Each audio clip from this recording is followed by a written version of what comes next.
আসসালামু আলাইকুম গাইস। কুঁর হদি বা জানোয়ারকলের ভিতরে সবচেয়ে বেশি ফরমাদারি জানোয়ারের ভিতর, কিন্তু এ কুঁরে আবার হননা হন সময় মানুষকলরে হরে ইবা হোক গরত ফালে দে কুঁর বা রাস্তার কুঁর। তাইলে কুঁরে হরিলে আরাতুন হসপিটালত যাইবার আগে, ডাক্তারের কাছে যাইবার আগে কি করার উচিত এ বিষয় বালা করে জানি বললা বলি ভিডিও আরে শুরু তৈতে শেষ পর্যন্ত চাইরে চ্যানেলরে সাবস্ক্রাইব করি বললা বেকুলনরে অনুরোধ করা কুঁড়ে হরা সধরণের আর কুঁড়ে হইলে হঠাৎ করে কি করা ফুরিব এই বিষয় জানিয়ে। 1 নম্বরত যখন কুঁড়ে হরিব ইয়ানরে আরাতুন লক্ষ্য করা ফুরিব। কুঁড়ের হরাওয়া হন্দিল্লা ইয়ান চা ফুরিব, যেন কুঁড়ে যদি হই যে দাঁত ন গলে বা লো বাইন তৈলে ডাক্তারের হাসে জন্নান দরকার নেই। আহারা গরম মাঝে কিছু জিনিস মেনটেন করে দিলে অটোমেটিক ভালো হয়ে যাবে। তাহলে আর তো গরম মাঝে কি করা ফুরিব, একখান বরফ লইরে একখান সুতার পরিষ্কার হল লই জিয়ান তো হই যে ইয়ানোর মাঝে এঙ্গরি গসিলে বা সেক দিলে ভালো হয়ে যাবে। আবারও হর যদি কুঁড়ে হরা জায়গানোর মাঝে দাঁত নগলে বা লো বাইট যদি নদে হইল।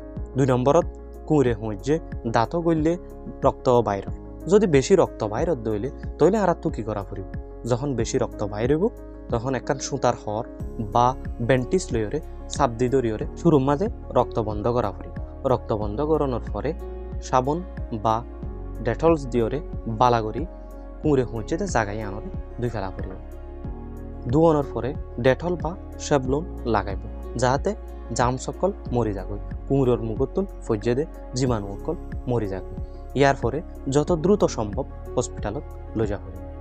তাহলে হসপিটালত লৈ যাওয়ার পরে ডাক্তরে এক কুঁড়ে হয়েছে রুগীবার কিছু পাস্ট হিস্টোরি জানতে চাইব, যেন রুগী ওয়ে লাস্ট হতে টিটানাস শট লই এ বিষয় জানতে চাইব। যদি 5 বছরের ভিতরে লাস্ট টিটানাস শট যদি লইয়ে দইলে তইলে আবার লোয়ানো করিব। যদি 5 বছর ফারাই হয়ে দইলে ডাক্তরে পরামর্শ দিব দে আরোগ্য টিটানাস শট লই বললা।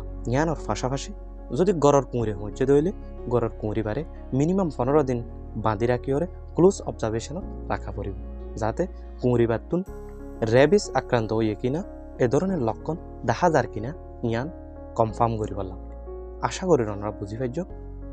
আজি আর ভিডিও এ পর্যন্ত এন্দিল্লা নতুন নতুন ইন্টারেস্টিং ভিডিও কল পাই বললা চ্যানেল লরে সাবস্ক্রাইব করি ভিডিও আর শেয়ার করি বললা বেকুলনরে অনুরোধ করা যার। আসসালামু আলাইকুম।